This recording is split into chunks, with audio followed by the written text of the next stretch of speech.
코스피가 5천 강하고 지금 4천도 거품이야, 거품. 그때가 고점이라 확신하고 저는 이것에 투자했습니다. 석 달 후 2억 3천만 원이 4,100만 원으로 바뀌어 있었습니다. 단 석 달 만에 1억 9천만 원이 증발했습니다. 63세에 제가 주식 상승장에 선택한 이것은 무엇이었을까요? 소중한 노후 자금으로 저와 같은 실패를 겪지 않으려면 끝까지 들어주시길 부탁드려요. 시청 전 구독과 좋아요를 눌러주세요. 댓글 써주시는 분들께 한 분 한 분 감사의 마음을 전하겠습니다. 안녕하세요. 저는 박진호 63세입니다. 2024년 2월까지 저는 중견제약회사에서 32년간 근무한 평범한 회사원이었습니다. 생산관리팀 차장으로 정년퇴직했고 퇴직금으로 1억 2천만 원을 받았습니다. 여기에 평생 모은 적금과 예금을 합치면 총 2억 3천만 원이었습니다. 아내 김순희는 올해 61세입니다. 결혼 35년 동안 알뜰하게 살림을 꾸려온 덕분에 빚 하나 없이 깨끗한 노후를 맞이할 수 있었습니다. 아들 하나는 결혼해서 분당에 살고 있고 손주가 둘입니다. 작년에 태어난 막내 손주 얼굴을 보러 가는 게 제 유일한 낙이었죠. 퇴직 후 처음 몇 달은 편안했어요.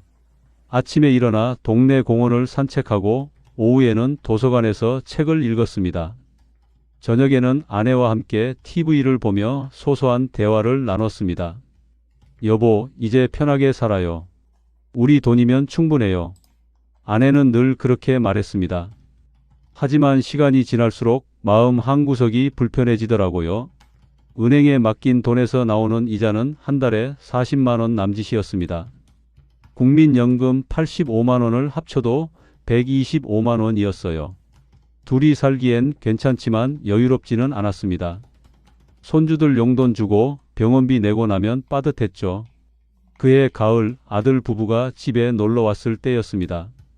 거실 소파에 둘러앉아 차를 마시는데 며느리가 말했습니다. 아버님, 요즘 주식 정말 대단하던데요? 저희 친구 아버님은 삼성전자로 3천만 원 버셨대요. 아들도 거들었습니다. 맞아요, 아버지. 지금 코스피가 엄청 오르고 있대요. 뉴스에서 매일 나와요. 저는 웃으며 대답했습니다. 나이 먹은 사람이 무슨 주식이냐. 그냥 편하게 살란다. 하지만 그날 밤부터 잠이 오질 않더군요. 침대에 누워 천장만 바라봤습니다. 남들은 수천만 원을 버는데 나는 이자로 40만 원. 이게 맞는 걸까 하는 생각이 자꾸 들었습니다. 옆에서 아내의 고른 숨소리가 들렸지만 저는 잠들 수 없었습니다. 사실 저도 주식을 몇 번 해본 적이 있었습니다. 회사 다닐 때 동료들이 주식으로 돈 벌었다는 얘기를 듣고 따라 해봤죠. 삼성전자와 제가 그나마 잘 아는 제약주를 몇 주 사서 간간히 벌었던 기억이 있습니다. 그때는 이 정도면 됐다 싶어서 팔고 나왔습니다. 그게 전부였습니다. 그래서 주식이 완전히 낯선 건 아니었어요. 11월 어느 날이었습니다. 대학 동기 모임이 있었습니다. 오랜만에 만난 친구들은 모두 주식 얘기로 시끌벅적했어요. 삼겹살을 구워 먹으며 친구 하나가 말했습니다. 야, 진호야. 너도 좀 해봐.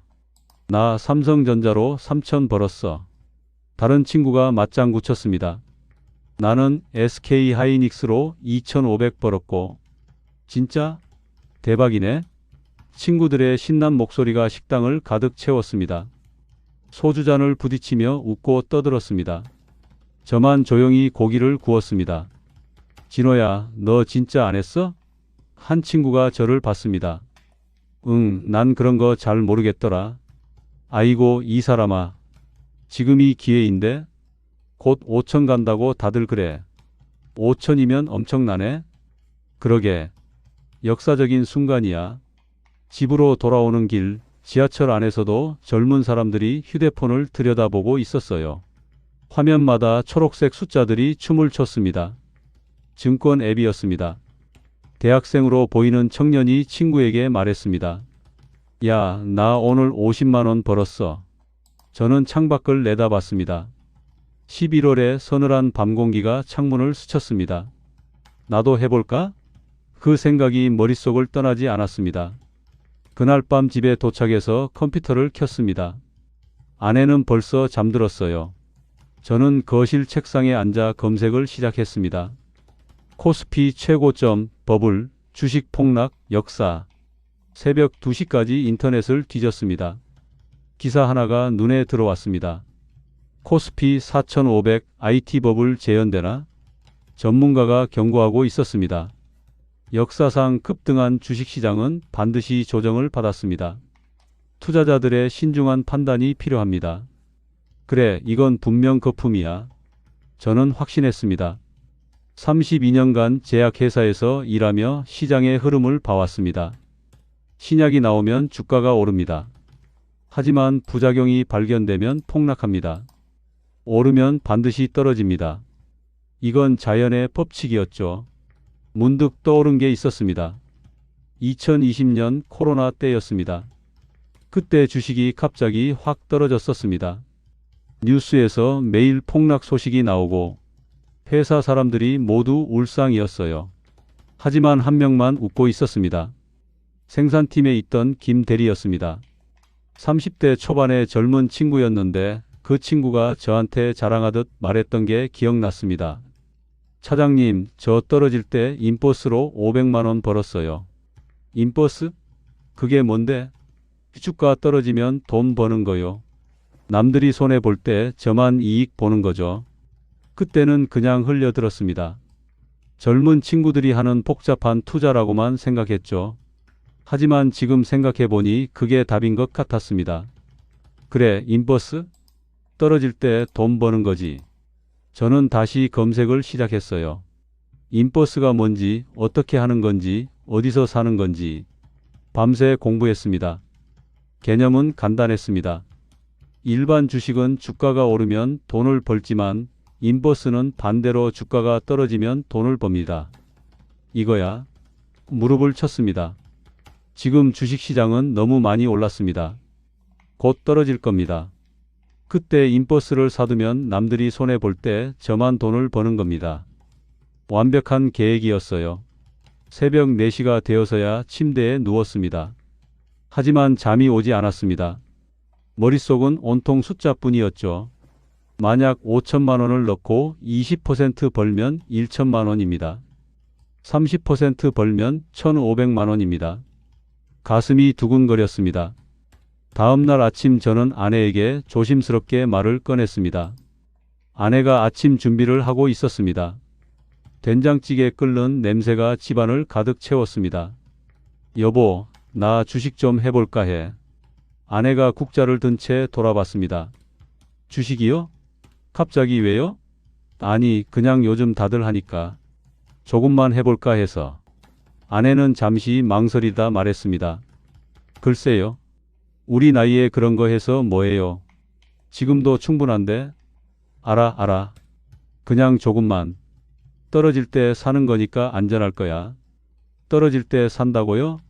아내가 이해하지 못하는 표정을 지었습니다. 인버스라는 게 있대. 주가 떨어지면 돈 버는 거래. 코로나 때 회사 김대리가 그걸로 단시간에 500만 원 벌었어. 그래도 아내는 여전히 걱정스러운 얼굴이었습니다. 조심해요. 너무 큰 돈 넣지 말고요. 알았어. 걱정 마. 1천만 원만 해볼게. 1천만 원이요?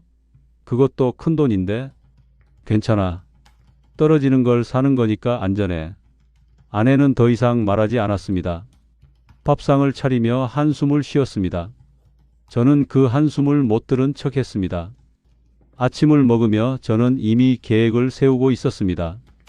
이제 시작이야. 떨어지는 장에 베팅하는 것, 남들이 울 때 나만 웃는 것, 그 생각만으로도 설렜습니다. 하지만 저는 몰랐습니다. 이것이 시작이 아니라 파멸의 첫걸음이라는 것을, 행복한 노후가 석 달 만에 지옥으로 바뀔 거라는 것을. 다음 날 오후 저는 동네 증권사 지점을 찾았습니다. 깔끔한 유리문을 열고 들어가니 젊은 직원이 반갑게 맞아줬습니다. 어서 오세요. 무엇을 도와드릴까요? 저 계좌 개설하러 왔는데요. 신분증을 제시하고 서류를 작성했습니다. 직원이 태블릿을 건네며 설명했습니다. 투자 성향 테스트 해주시면 됩니다. 여러 질문에 답을 체크했습니다. 결과는 안정형이었습니다. 고객님, 안정형이시네요. 예금이나 채권 위주로 투자하시는 게 좋겠습니다. 저는 고개를 저었습니다. 아니요, 저는 좀 특별한 상품을 알아보러 왔어요. 특별한 상품이요? 인버스라고 들어봤어요. 주가가 떨어지면 수익이 나는 거요. 직원의 표정이 굳었습니다. 아, 인버스 ETF 말씀이시군요. 고객님, 그건 위험한 상품입니다. 특히 지금처럼 상승장에서는 더욱 조심하셔야 해요. 저는 자신 있게 말했습니다. 알고 있어요. 그런데 저는 곧 떨어질 거라고 봐요. 32년간 회사 다니면서 시장 흐름을 많이 봤거든요. 직원은 난처한 표정을 지었습니다. 그래도 신중하게 생각해 보시는 게 괜찮아요, 젊은 사람. 제가 책임지게요. 계좌만 만들어 주세요. 결국 계좌가 개설되었습니다. 집으로 돌아와 본격적으로 공부를 시작했습니다. 유튜브에서 주식 강의를 찾아봤습니다. 인버스 ETF 완벽 가이드 하락장에서 돈 버는 법, 공매도보다 쉬운 인버스? 영상을 보고 또 봤습니다. 개념은 간단했습니다. 일반 주식은 주가가 오르면 수익이 나지만 인버스는 반대로 주가가 떨어지면 수익이 납니다. 코스피가 1% 떨어지면 인버스는 1% 오릅니다. 더 나아가 레버리지 인버스는 코스피가 1% 떨어지면 2% 수익이 납니다. 이거야. 저는 신이 났어요. 불과 몇 달 전 2025년 1월 2398이던 코스피 지수가 10개월 만에 4,000을 돌파했어요. 역사적 신고가입니다. 2008년 금융위기 때 2,000에서 800까지 떨어졌습니다. 2000년 IT 버블 때도 비슷했습니다. 역사는 반복됩니다. 곧 폭락이 올 거라 확신했어요. 일주일 동안 자료를 모았습니다. 과거 버블 사례, 전문가 의견, 해외 증시 동향, 공책에 빼곡히 정리했습니다. 제 결론은 명확했습니다. 코스피 5,000 예상은 비정상이죠. 3개월 안에 4,000 아래로 떨어질 거예요. 그때 제가 돈을 버는 겁니다. 10월 말이었습니다. 저는 다시 아내와 상의했습니다. 여보, 투자 결정했어. 얼마나 할 건데요? 5천만 원 정도. 아내가 깜짝 놀랐습니다. 5천? 당신 처음에 1천만 원이라고 했잖아요. 알아, 근데 공부를 해보니까 확신이 서더라고. 이건 안전한 투자야. 주식 사는 게 아니라 떨어지는 걸 대비하는 거거든. 그래도 5천은 너무 큰 돈 아니에요? 괜찮아. 3개월만 투자하고 빠질 거야. 1천만 원은 벌 수 있어. 아내는 한참을 고민하더니 말했습니다. 당신 판단을 믿을게요. 대신 욕심 부리지 말고 약속 지켜요. 그럼 걱정 마. 저는 자신 있게 대답했습니다. 그날 밤 저는 투자 계획을 세웠습니다. 투자금 5천만 원, 상품은 코스피 레버리지 인버스, 목표 수익률 20%, 손절선 10%, 공책에 또박또박 적었습니다. 이건 도박이 아니야. 철저한 분석과 계획이 있는 투자지. 다음 날 아침 증권 앱을 열었습니다. 코스피는 4020에 거래되고 있었습니다. 떨리는 손으로 화면을 눌렀습니다. KODEX 레버리지 인버스 매수 금액 5천만 원 체결. 이제 시작이야. 저는 중얼거렸습니다. 창밖으로 12월의 맑은 하늘이 보였습니다. 겨울 햇살이 따스했습니다. 3개월 후면 웃고 있을 거야. 아내한테 맛있는 거 사주고 손주들 용돈도 두둑히 주고. 그날 저는 행복했습니다. 미래가 보였어요. 32년 직장 생활의 경험과 지혜가 드디어 빛을 발할 순간이었습니다. 하지만 저는 몰랐습니다. 이것이 시작이 아니라 파멸의 첫걸음이라는 것을. 투자 첫 주가 지났습니다. 매일 아침 눈을 뜨자마자 휴대폰을 확인하는 게 습관이 되었어요. 월요일 아침 코스피가 조금 떨어졌습니다. 제 계좌를 열었습니다. 숫자가 커져 있었습니다. 벌었어. 일주일 만에 500만 원을 벌었습니다. 은행 이자로는 1년을 굴려야 할 돈이었습니다. 제 판단이 맞았습니다. 아침을 먹으며 아내에게 보여줬습니다. 여보, 봐. 벌써 500만 원 벌었어. 어머, 정말요? 그럼 내가 뭘 했어? 떨어질 거라고 했잖아. 아내가 환하게 웃었습니다. 기분이 좋아서 그날 저녁 외식을 했습니다. 한우 갈비를 시켰습니다. 둘째 주도 좋았습니다. 코스피는 계속 흔들렸습니다. 전반적으로는 내려가는 추세였습니다. 어느 날은 크게 떨어졌습니다. 뉴스에서 전문가들이 나와 경고했습니다. 그날 제 계좌를 확인했습니다. 1200만 원 수익이었습니다. 대학 동기들에게 연락이 왔습니다. 야, 요즘 장 왜 이러니? 나 삼성전자 물렸어. 나도 SK하이닉스에서 손해보고 있어. 저는 답장하지 않았습니다. 속으로 생각했습니다. 내가 맞았어. 넷째 주 금요일이었습니다. 한 달이 지났습니다. 제 계좌는 2억 6천만 원이 되어 있었습니다. 한 달 만에 3천만 원을 벌었습니다. 믿을 수 없는 숫자였습니다. 저녁에 아내와 소파에 앉아 TV를 봤습니다. 경제뉴스에서 말했습니다. 개인 투자자들 손실 확대, 평균 손실률 8%. 아내가 말했습니다. 여보, 다들 손해본대요. 다행히 당신은 잘하고 있네요. 저는 으쓱했습니다. 내가 뭘 했어? 나는 남들하고 다르게 생각했잖아. 역시 우리 영감님이 똑똑해. 아내가 제 어깨를 토닥였습니다. 그날 밤 침대에 누워 천장을 보며 생각했습니다. 이 정도면 충분하지 않을까? 680만 원이면 괜찮은 수익 아닌가? 하지만 다른 생각이 밀려왔습니다. 조금만 더. 1천만 원까지만 벌자. 그럼 그때 나와. 다음 날 토요일 아침 손주 둘을 데리고 백화점에 갔습니다.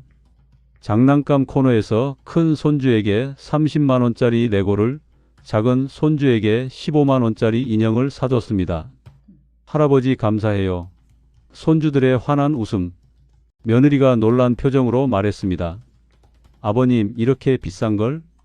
괜찮아. 할아버지가 요즘 용돈벌이 좀 했거든. 며느리와 아들이 서로 눈을 마주치며 웃었습니다. 집으로 돌아오는 길 아내가 말했습니다. 여보, 오늘 45만 원이나 썼어요. 괜찮아요? 응, 괜찮아. 나 지금 680만 원 벌었잖아. 이 정도는 써도 돼. 일요일 저녁 저는 노트북을 켰습니다. 주식 커뮤니티를 들어가 봤습니다. 게시판은 아우성이었습니다. 손실 2천만 원 어떡하죠? 삼성전자 물렸는데 존버해야 하나요? 빚내서 산 거 어떻게 하나요? 저는 댓글을 달았습니다. 저는 인버스로 680만 원 벌었습니다. 하락장에는 인버스가 답입니다. 곧 댓글이 달렸습니다. 부럽네요. 방법 좀 알려주세요. 저도 인버스 할까요? 기분이 좋았습니다. 63세 은퇴자가 젊은 사람들에게 조언을 하고 있다니 제가 전문가가 된 기분이었습니다.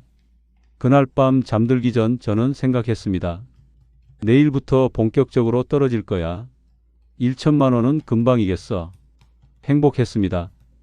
세상에서 가장 똑똑한 투자자가 된 기분이었습니다. 하지만 저는 몰랐습니다.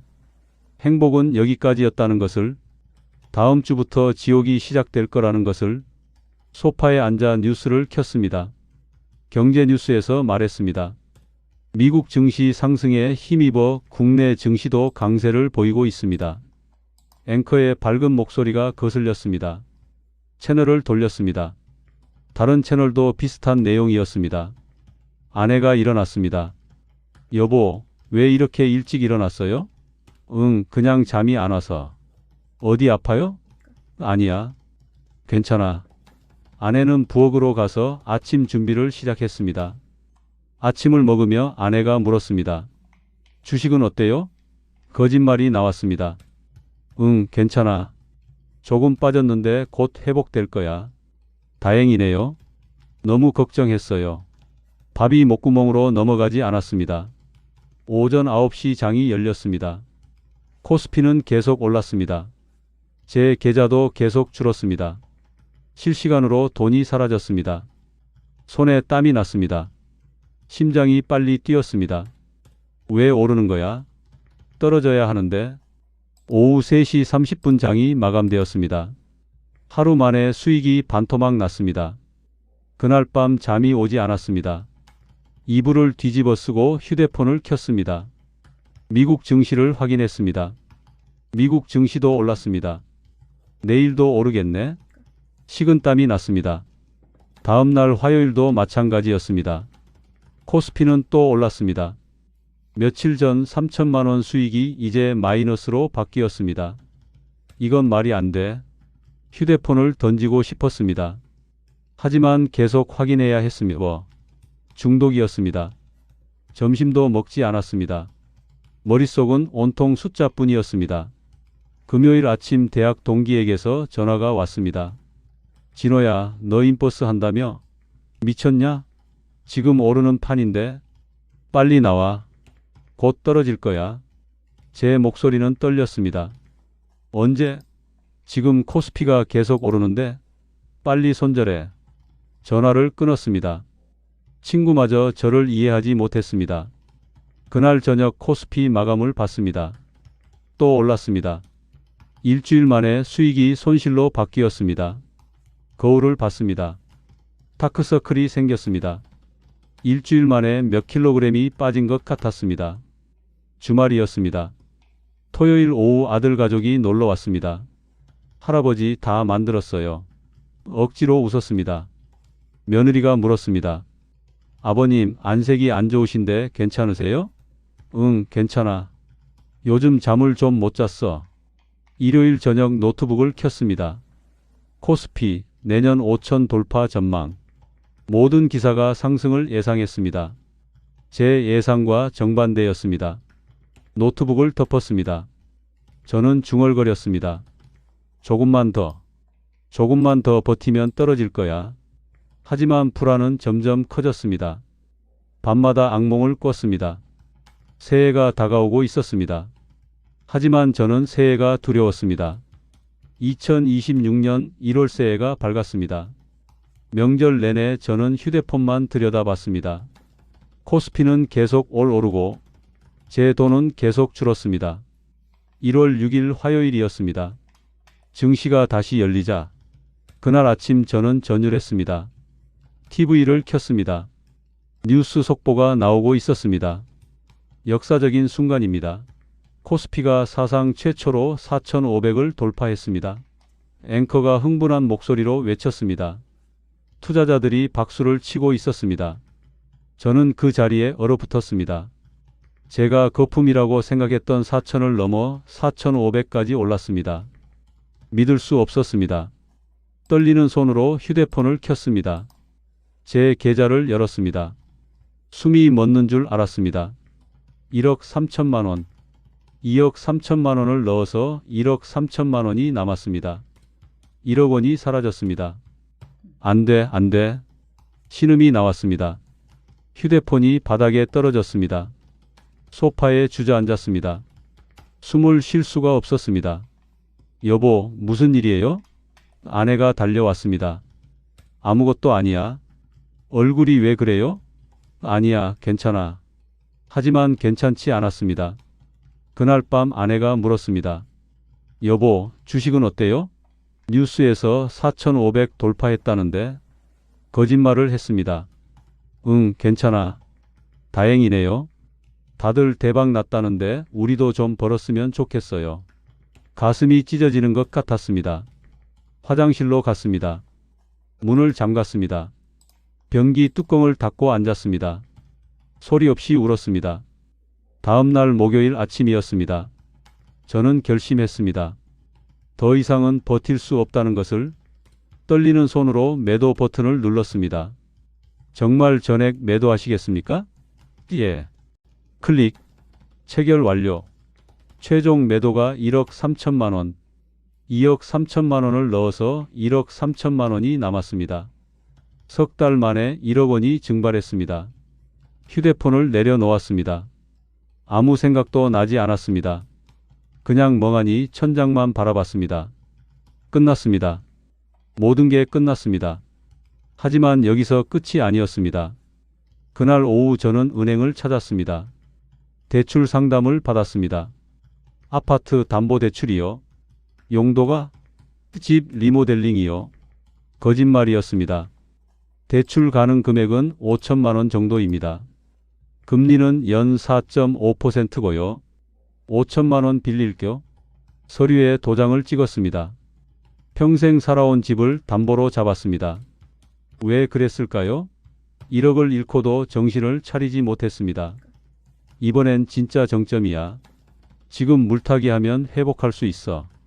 미친 생각이었습니다. 이틀 후 5천만 원이 통장에 들어왔습니다. 저는 다시 매수 버튼을 눌렀습니다. 5천만 원 전액 매수. 하지만 코스피는 떨어지지 않았습니다. 계속 올랐습니다. 일주일이 지났습니다. 저는 그 순간 알았습니다. 끝났다는 것을, 더 이상은 버틸 수 없다는 것을. 떨리는 손으로 매도 버튼을 눌렀습니다. 정말 전액 매도하시겠습니까? 예. 클릭. 1초도 안 걸렸어요. 5천만 원은 3천만 원이 되었습니다. 다시 2천만 원이 손실이었습니다. 저는 그제야 정신을 차렸습니다. 전액 매도했습니다. 최종 잔고 3천만 원. 원래 가지고 있던 돈 2억 3천에서 1억을 잃고 집을 담보로 빌린 5천에서 또 2천을 잃었습니다. 손에 남은 돈은 1억 3천에서 물타기로 잃은 2천을 빼면 1억 1천만 원. 여기에 빚 5천만 원. 실질 재산은 6천만 원이었습니다. 2억 3천만 원이 6천만 원이 되었습니다. 1억 7천만 원이 증발했습니다. 휴대폰을 내려놓았습니다. 아무 생각도 나질 않더군요. 그냥 멍하니 천장만 바라봤습니다. 끝났습니다. 모든 게 끝났습니다. 손절한 다음 날 저는 침대에서 일어나지 못했습니다. 온몸에 기운이 없었습니다. 여보, 아침 먹어요. 배 안 고파. 며칠 동안 집 밖으로 나가지 않았습니다. 일주일째 되던 날 아들에게서 전화가 왔습니다. 저는 모든 것을 고백했습니다. 미안하다 아들아. 1억 7천만 원이요? 긴 침묵이 흘렀습니다. 제가 가겠습니다. 2시간 후 아들이 도착했습니다. 아들이 저를 보고 놀랐습니다. 3달 만에 10kg이 빠졌습니다. 괜찮아요. 돈은 다시 벌면 되잖아요.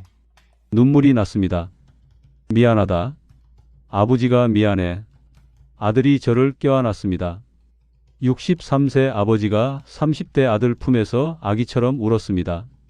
그날 밤 가족 회의가 열렸습니다. 저는 모든 것을 고백했습니다. 인버스 투자 물타기, 집 담보 대출 1억 7천만 원 손실. 아내가 울었습니다. 당신이 괜찮다고 했잖아요. 아들이 말했습니다. 아버지 대출은 제가 갚겠습니다. 아니야, 내가 왜? 괜찮아요. 대신 아버지는 이제 주식 절대 하지 마세요. 약속한다.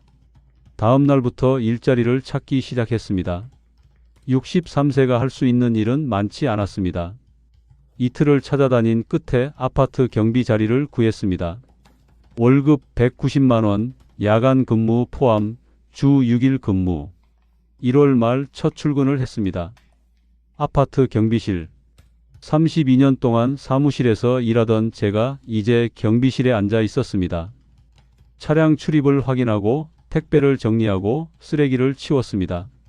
어느 날 경비실에서 쉬고 있는데 대학 동기가 지나갔습니다. 저를 알아보지 못했습니다. 아니, 못 본 척한 겁니다. 저는 고개를 숙였습니다. 이것이 제 현실이었습니다. 코스피 인버스? 그 세 단어가 저를 여기까지 끌고 왔습니다. 경비실에 앉아 생각했습니다.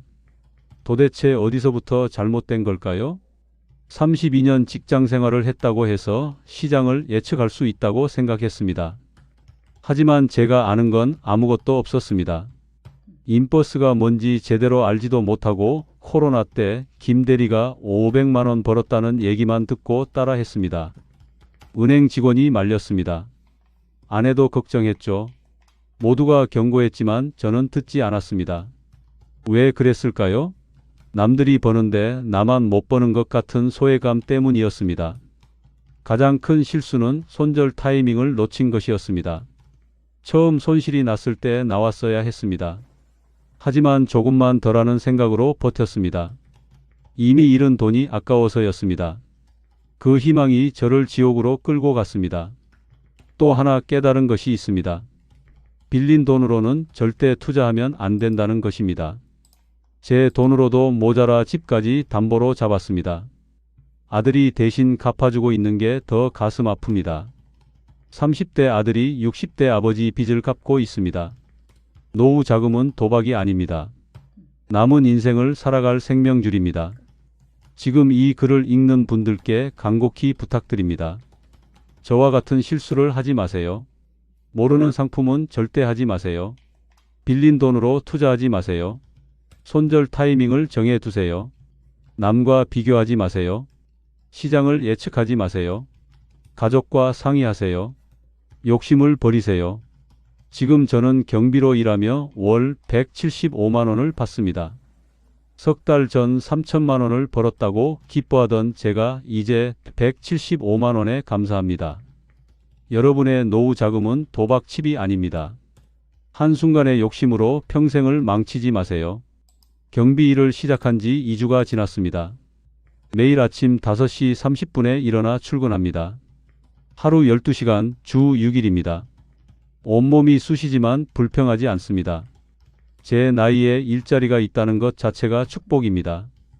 경비 사무실에서 뉴스가 나왔습니다.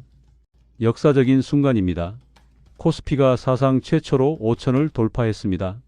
앵커가 흥분한 목소리로 외쳤습니다. 투자자들이 박수를 치고 있었습니다. 저는 그 자리에 얼어붙었습니다. 5천. 제가 거품이라고 생각했던 4,500을 넘어 5천까지 올랐습니다. 믿을 수 없었습니다. 그리고 이내 제 가슴을 쓸어내렸습니다. 조금 더 욕심부리고 지금까지 인버스 주식을 가지고 있었더라면 남들이 코스피 5천 시대에 박수칠 때 저는 혼자서 머리 싸매고 있었을 겁니다. 생각만 해도 끔찍합니다. 지금의 경비일이 더욱 소중하게 느껴지는 순간이었습니다. 아들은 약속대로 대출을 갚기 시작했습니다. 매달 100만 원씩 넣어주고 있습니다. 아내와의 관계도 조금씩 회복되고 있습니다. 여보, 괜찮아요. 건강만 해요. 그 말에 또 울었습니다. 하지만 한 가지 깨달은 게 있습니다. 행복은 돈의 액수가 아니라는 것입니다. 석 달 전 3천만 원을 벌었을 때 저는 행복하지 않았습니다. 더 벌고 싶은 욕심만 가득했습니다. 지금 175만 원을 받는 제가 더 평온합니다. 저녁에 집에 돌아와 아내가 차려준 밥을 먹습니다. 소박한 밥상이지만 맛있습니다. 주말에는 손주들을 만나러 갑니다. 비싼 장난감은 못 사주지만 함께 놀아줍니다. 지금 이 영상을 보시는 분들께 말씀드리고 싶습니다. 저는 코스피 인버스 투자로 1억 7천만 원을 잃었습니다. 평생 모은 돈의 대부분이 사라졌습니다. 그것도 모자라 집을 담보로 대출받았고 아들이 그 빚을 갚고 있습니다. 하지만 저는 포기하지 않았습니다. 매일 아침 일어나 출근합니다. 허리가 아파도 무릎이 아파도 계속 일합니다. 이게 제가 할 수 있는 전부니까요. 여러분께 간곡히 부탁드립니다. 노후 자금으로 투자하지 마세요. 특히 인버스 같은 것들은 절대 하지 마세요. 모르는 건 하지 마세요. 남이 벌었다고 조급해하지 마세요. 여러분도 혹시 저와 비슷한 상황이신가요? 투자로 큰 돈을 잃으셨나요? 가족에게 말하지 못하고 혼자 괴로워하시나요? 포기하지 말고 제 말 들어주세요. 첫째, 가족에게 고백하세요. 숨기지 마세요. 저는 한 달 동안 숨겼습니다. 그 한 달이 가장 지옥 같았습니다. 고백하고 나니 조금 숨통이 트였습니다. 가족은 당신 편입니다. 둘째, 일을 시작하세요. 나이가 많아도 몸이 아파도 할 수 있는 일이 있습니다. 일을 하면 정신이 바빠집니다. 차트 볼 시간이 없어집니다. 셋째, 작은 것에 감사하세요. 매달 들어오는 월급, 함께 먹는 저녁 식사, 손주들의 웃음소리, 이런 것들이 진짜 행복입니다. 통장의 숫자가 행복을 결정하지 않습니다. 넷째, 다시는 투자하지 마세요. 저는 평생 주식 안 합니다. 다신 증권 앱을 깔지 않을 겁니다. 그냥 은행 예금으로 살 겁니다. 적은 이자면 충분합니다. 오늘 이 이야기가 마음에 조금이라도 와닿으셨다면 구독과 좋아요 부탁드립니다. 여러분께서 눌러주시는 응원 하나하나는 단순히 숫자가 아닙니다. 또 다른 누군가의 시행착오를 막아줄 수 있는 용기가 됩니다. 댓글로 여러분의 생각을 들려주세요. 혹시 비슷한 경험이 있으신가요? 저와 같은 실수를 하신 적이 있나요? 함께 이야기 나눠요. 우리는 혼자가 아닙니다. 여러분의 노후에 평안이 깃들기를 진심으로 기원합니다. 끝까지 들어주셔서 감사합니다.